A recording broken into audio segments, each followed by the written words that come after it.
Okay, this video is called Why I Walk Fast. For example, I park my car real far where I'm at work. I have to walk about a half mile and I have to go up, a whole bunch of flights of stairs.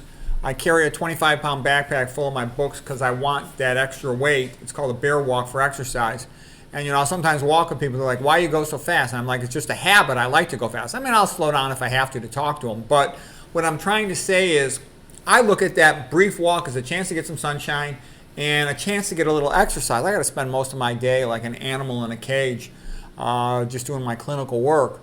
The other thing is, I notice like a lot of people, they'll say to themselves as far as their health, "Well, at least I'm not as fat as my cousin."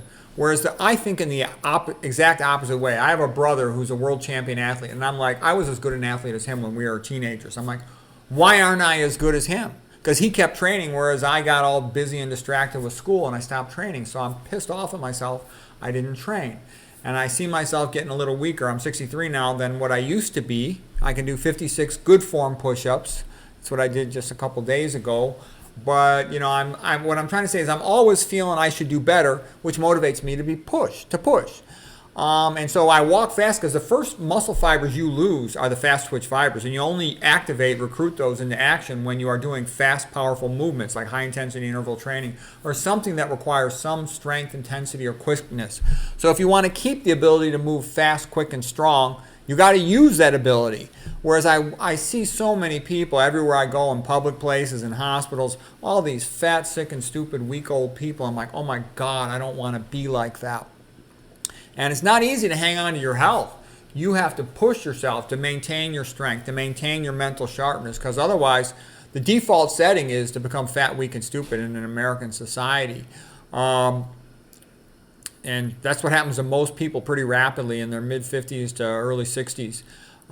So like I said too, if you go walk into any public place or any hospital, institution, you're going to see 99% of people take the elevator. Why not take the stairs? It's a free health club. Also, when I want to learn a subject, I look at all the experts and I say, how could I be like them? And some of them you just can't catch them because they got too much experience in their domain. But a lot of them you can. I got a much wider knowledge than other people typically have, including physician, expert, scientists. So I can often catch them.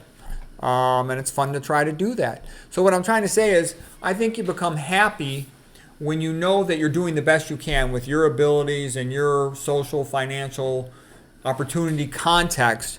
That makes you happy when you're pursuing a good goal and you're making progress toward it. It's a realistic, good goal. But at the same time, you have to have dissatisfaction. You have to have a desire to improve in order to maintain it. Because if you're just lazy, man, you're going to be fat, weak, and stupid before you know it. So when you have a chance to walk, walk fast. When you have a chance to exercise, exercise with intensity. And then do everything you can to maintain yourself with the good food, the good sleep. Because you only get one life. You want to live it to the best you can, the fullest, the most intense, and be the best version of yourself that you can be. Why go through life being half-ass?